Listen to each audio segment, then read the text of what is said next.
La ville scintillait sous un ciel crépusculaire, un voile mauve caressant les façades des immeubles hauts et froids. Alex, silhouette fluette d'un jeune garçon de 12 ans, avançait dans la pénombre, serrant dans sa main un objet lumineux. Une montre, étincelante, comme tombée d'un autre monde. Il l'attendit à l'homme devant lui, un visage familier, mais lointain, emprunté aux écrans et aux magazines. Elle était là. Alex, la voix hésitante, inconscient de la valeur inestimable de ce qu'il tenait. Une montre de luxe, un trésor égaré appartenant à Keanu Reeves, l'acteur aux yeux tristes et au sourire rare. L'instant, fragile et suspendu, attira les regards. Les passants, captivés par la scène improbable, s'arrêtèrent, oubliant un instant leurs propres soucis. Keanu Reeves, derrière son masque de célébrité, fut touché par la simplicité du geste. Cette montre, bien plus qu'un simple objet, était un souvenir précieux, un lien ténu avec un passé douloureux. La retrouver, grâce à la bonté d'un enfant, était un signe du destin, une promesse d'espoir dans un monde souvent cruel. Cette rencontre fortuite, banale en apparence, allait bouleverser leur vie. Alex, orphelin élevé par une mère d'accueil aimante, allait découvrir un monde de paillettes et de privilèges, tout en luttant contre ses propres démons.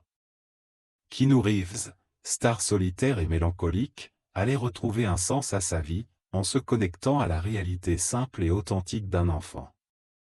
Un pont fragile, fait de compassion et d'humanité, allait se construire entre deux mondes que tout semblait séparer, sous le regard curieux et parfois cynique d'une ville en perpétuel mouvement. La ville, un kaléidoscope de lumière et d'ombre, s'étendait entre l'opulence des quartiers chics et la modestie des ruelles populaires. Une métropole où la brillance des enseignes côtoyait la résilience des communautés oubliées, un monde divisé par des barrières invisibles, mais relié par des ponts fragiles d'humanité. C'est dans ce décor vibrant et contrasté que se croisent nos personnages. Alex, l'enfant au cœur pur, vivait avec Emily, sa mère d'accueil, dans un petit appartement au-dessus d'une laverie. Orphelin depuis son plus jeune âge, il avait connu l'instabilité des foyers et la douleur de l'abandon. Pourtant, il avait conservé une curiosité insatiable et un penchant pour la compassion sincère, un héritage précieux légué par ses rêves d'un monde meilleur. Keanu Reeves, icône du cinéma mondial, se cachait derrière son sourire bienveillant une profonde mélancolie. La solitude, compagne fidèle depuis la perte de sa femme, le rongeait de l'intérieur. Malgré le succès et la reconnaissance, il aspirait à des relations authentiques, à un sens plus profond à sa vie. Emily, femme de courage et de sagesse, avait élevé Alex avec amour et détermination. Elle connaissait le pouvoir transformateur des actes altruistes et avait inculqué à son fils les valeurs de l'honnêteté et de la solidarité. Elle voyait en Keanu Reeves un homme blessé, mais sincère, capable d'apporter une stabilité à la vie d'Alex. Nathan, l'ami fidèle d'Alex, était un garçon espiègle et attachant, dont l'humour cachait une sensibilité à fleur de peau. Il craignait de perdre son meilleur ami, de voir son monde bouleversé par l'arrivée de la star. Il était prêt à tout pour protéger Alex, même si cela signifiait affronter ses propres peurs. Sophie, journaliste engagée, cherchait à dénoncer les injustices et à mettre en lumière les histoires de bienveillance trop souvent ignorées. Elle voyait dans la rencontre entre Alex et Keanu Reeves un symbole d'espoir, une preuve que la compassion pouvait transcender les barrières sociales et les différences culturelles. L'amitié naissante entre Alex et Keanu était ébranlée par la révélation d'un secret, la montre retrouvée avait une valeur sentimentale immense pour l'acteur, liée à un deuil profond. Simultanément, Sophie découvre des documents compromettants sur l'agence qui gérait les placements financiers des parents d'Alex avant leur disparition, suggérant une possible malversation. Nathan, rongé par la jalousie, s'éloigne, distillant des rumeurs blessantes sur la relation entre Alex et Keanu, semant le doute dans le quartier et attisant la curiosité malsaine des médias. Alex, consumé par le désir de percer les secrets du passé de ses parents, voit en Sophie une alliée. Il espère qu'elle l'aidera à exhumer des informations enfouies. Cette quête se heurte à la prudence maternelle d'Emily, qui redoute que cette investigation ne ravive des blessures profondes et n'expose Alex à des dangers insoupçonnés. Elle craint que remuer ce passé douloureux ne brise l'équilibre fragile qu'ils ont mis tant d'années à construire. Kinou, conscient de son image publique, aspire à prouver sa sincérité à Alex et à la communauté. Il ne veut pas être perçu comme une star insensible, mais comme un acteur engagé.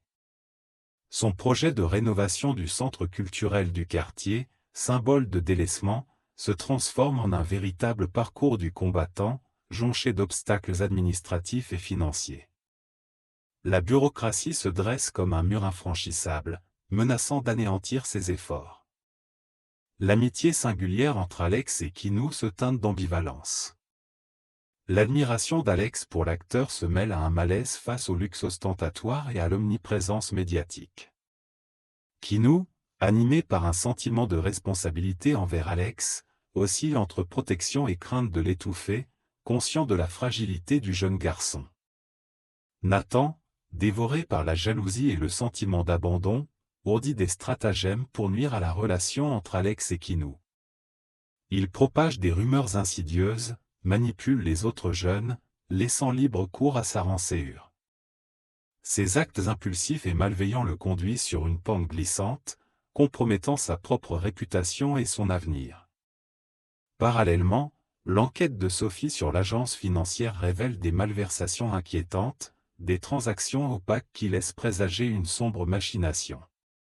Elle se heurte à des pressions et des intimidations, signe que l'affaire dépasse largement ses premières estimations et qu'elle s'est aventurée sur un terrain dangereux. 1572. La nuit s'embrase. Des flammes dévorent le centre culturel, anéantissant les rêves de Kinou et jetant une ombre de désespoir sur le quartier. Cet acte criminel, aussi soudain que viol, agit comme un détonateur, propulsant les protagonistes hors de leur léthargie et les contraignant à faire face à leurs propres démons. L'incendie devient un symbole de perte et de lutte.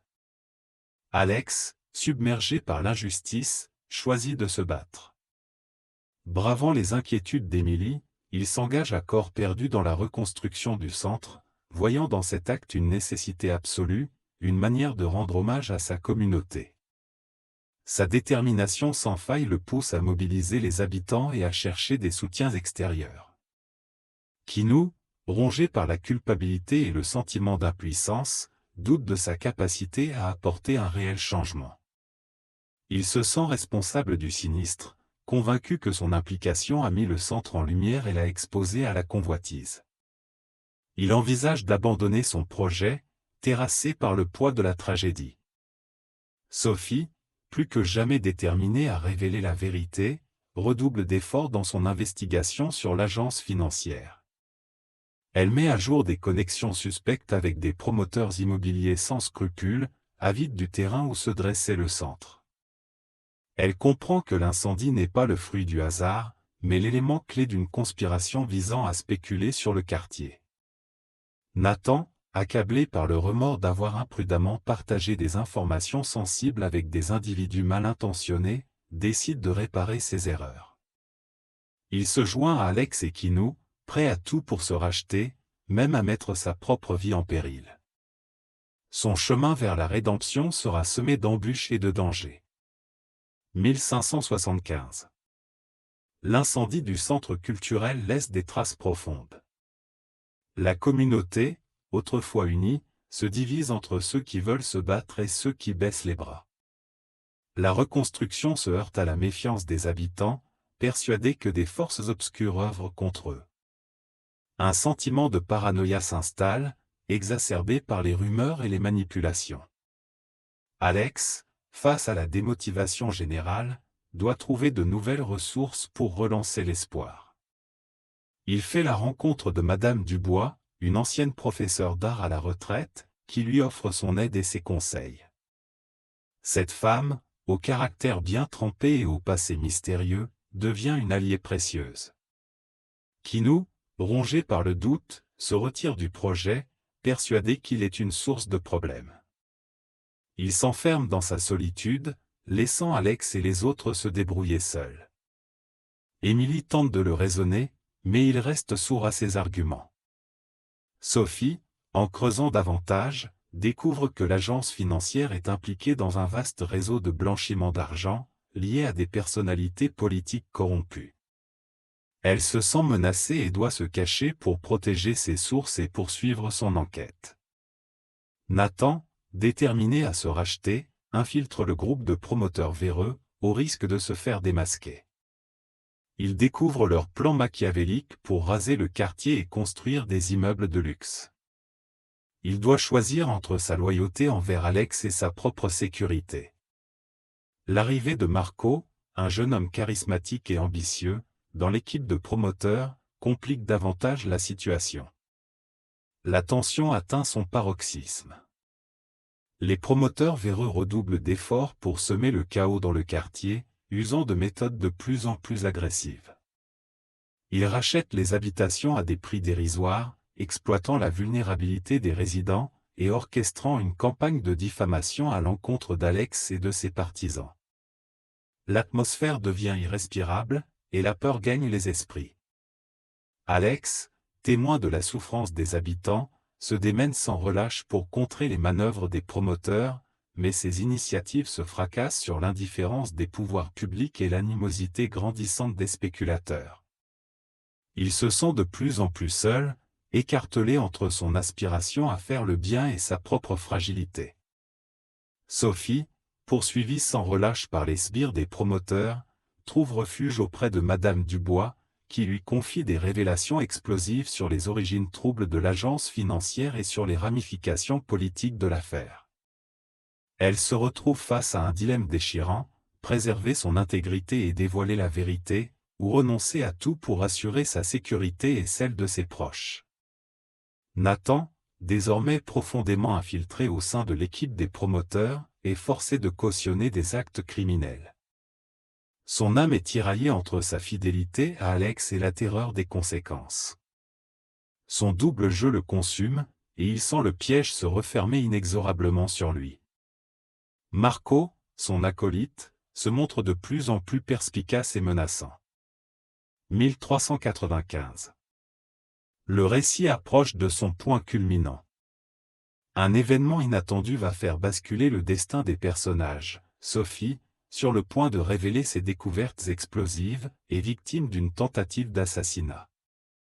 L'agression, orchestrée par les promoteurs véreux, la laisse entre la vie et la mort, plongeant Alex et ses proches dans l'effroi et la colère. Cette tragédie agit comme un électrochoc.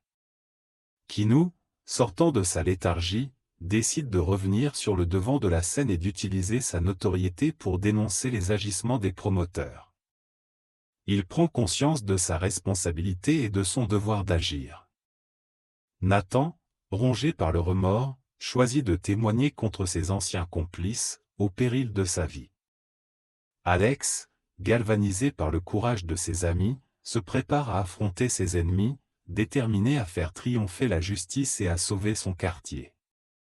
La confrontation finale approche, et les enjeux n'ont jamais été aussi élevés. L'échiquier est prêt pour la bataille ultime. Pendant que Sophie lutte pour sa survie à l'hôpital, Kinou orchestre un rassemblement citoyen devant le quartier général de la société financière, dénonçant avec véhémence les exactions des affairistes et implorant la justice. L'événement, d'une ampleur sans précédent et largement couvert par la presse, captive l'attention des médias nationaux et accentue la pression sur les instances dirigeantes. Les projecteurs sont braqués sur le quartier, et l'opinion publique s'éveille. Alex, encouragé par Madame Dubois et une phalange de citoyens solidaires, redouble d'efforts pour appuyer Kinou et lancer une levée de fonds pour la rénovation du centre communautaire. Leur abnégation communicative persuade une multitude d'individus à s'enrôler à leur côté. Un élan de solidarité traverse le quartier, ravivant l'espoir et la détermination. Nathan, bravant les intimidations, se prépare à déposer devant les tribunaux, livrant des éléments de preuve irréfutables contre les magnats de l'immobilier. Conscient du péril imminent, il est résolu à expier ses fautes et à prémunir ses compagnons. Le prix de sa rédemption pourrait être sa propre vie. Simultanément, Marco, rongé par le soupçon à l'égard de Nathan, démasque son imposture. Il le somme de s'expliquer lors d'une altercation orageuse, exposant son véritable visage et ses accointances avec les promoteurs malhonnêtes. Pris au dépourvu, Nathan se voit forcé de prendre une décision radicale. Un souffle de félonie glace le quartier. Émilie, angoissée pour la sécurité d'Alex, le conjure de ne pas s'exposer à des dangers inutiles. 1552. Les dernières épreuves mettent les nerfs à vif. Kinou, malgré sa bravoure, se heurte à la force financière et à l'ascendant des promoteurs, qui cherchent à ruiner sa réputation et à manipuler le public. Le rassemblement est mis en péril par des contre-événements et des agressions, mis en place par les spéculateurs pour instiller le chaos et la division. La tension monte, et la menace plane sur le quartier. Alex, partagé entre son envie d'entrer dans l'arène et la promesse faite à Émilie, doit choisir entre retenue et engagement. Il se sent garant de la sécurité de ses proches, mais il est aussi résolu à ne pas les lâcher. Madame Dubois, dévoilant un passé de révolte et de combat contre l'iniquité, le pousse à écouter son instinct et à faire ce qui est juste. La sagesse de son expérience résonne avec sa propre quête. Nathan, à la suite de son altercation avec Marco, est pourchassé par les promoteurs, qui veulent à tout prix l'empêcher de témoigner. Il vit dans la clandestinité, cherchant un moyen de transmettre les preuves à la justice sans mettre en danger sa vie et celle de sa famille. Chaque instant est une épreuve, et la peur le tenaille. Les habitants retiennent leur souffle, guettant l'imminence du dénouement. Les trames narratives se rejoignent, préparant le terrain pour un point culminant explosif. 1199. L'instant décisif se dévoile. Au cœur de la manifestation, Nathan, défiant ses traqueurs, confie à Alex une clé USB renfermant les preuves irréfutables des agissements illégaux des promoteurs. Alex, surmontant sa peur, s'avance sur l'estrade et, avec le soutien indéfectible de Kinou, expose la vérité au monde. L'atmosphère est électrique, et la foule, indignée, clame son désir de justice. Le courage d'un enfant réveille les consciences et enflamme l'espoir. Les promoteurs, démasqués, sont appréhendés par les forces de l'ordre. Leur stratégie machiavélique s'écroule, et leurs ambitions de spéculer sur le quartier partent en fumée. Sophie, revenant miraculeusement à la vie, rejoint Alex et Kinou sur scène, affirmant son engagement et sa détermination à dénoncer la corruption. Sa présence symbolise la victoire de la vérité et de la persévérance. La communauté, rassemblée et fortifiée, triomphe. Le centre culturel renaît de ses cendres, incarnation de la résilience et de l'espérance. Alex, touché par l'exemple de ses compagnons, choisit de se lancer dans la vie politique, afin de défendre les droits des plus vulnérables et de combattre les inégalités. Son parcours inspire une nouvelle génération de citoyens engagés. Toutefois, le récit ne s'achève pas ici. Afin que cette victoire soit totale, afin que l'espérance perdure, il est primordial d'agir. Chaque individu, à son échelle, peut changer la donne. Appuyez les organisations communautaires, impliquez-vous dans votre voisinage, révélez les iniquités. Ensemble, édifions un monde plus équitable et bienveillant. Car la compassion est la plus puissante des armes, et la solidarité, le plus beau des combats. 1572. Quelques années ont passé. Alex, devenu un homme politique investi, prononce un discours passionné devant le centre culturel rénové. Il se souvient de son enfance ardue, de sa rencontre insolite avec Keanu Reeves, des épreuves surmontées, des enseignements retenus. Il met l'accent sur la primauté de la fraternité, de l'empathie, de la résistance face aux inégalités. Son message, authentique et bouleversant, émeut l'assistance. La flamme de l'espoir brille dans les yeux de chacun. Keanu Reeves, toujours présent à ses côtés, contemple avec satisfaction le chemin accompli par Alex. Il a redonné un sens à son existence en s'impliquant auprès de la collectivité, en renouant avec la simplicité et la véracité des relations humaines. Il a compris que le bonheur ne réside ni dans la célébrité, ni dans les richesses, mais dans le partage et le don de soi. Son regard bienveillant témoigne d'une sérénité retrouvée. Et vous, fidèles spectateurs, quelle empreinte souhaitez-vous laisser sur cette terre? Quelle flamme de bienveillance allez-vous raviver autour de vous? Le récit d'Alex et de Kinou nous rappelle que chacun a le pouvoir de transformer le monde, qu'un simple acte de générosité peut amorcer une succession d'événements imprévisibles et changer des destins. Alors, n'hésitez plus, agissez. La planète a besoin de votre cœur, de votre audace, de votre humanité. Ensemble, amplifions l'écho de la compassion, car elle est la plus belle des révolutions. 1573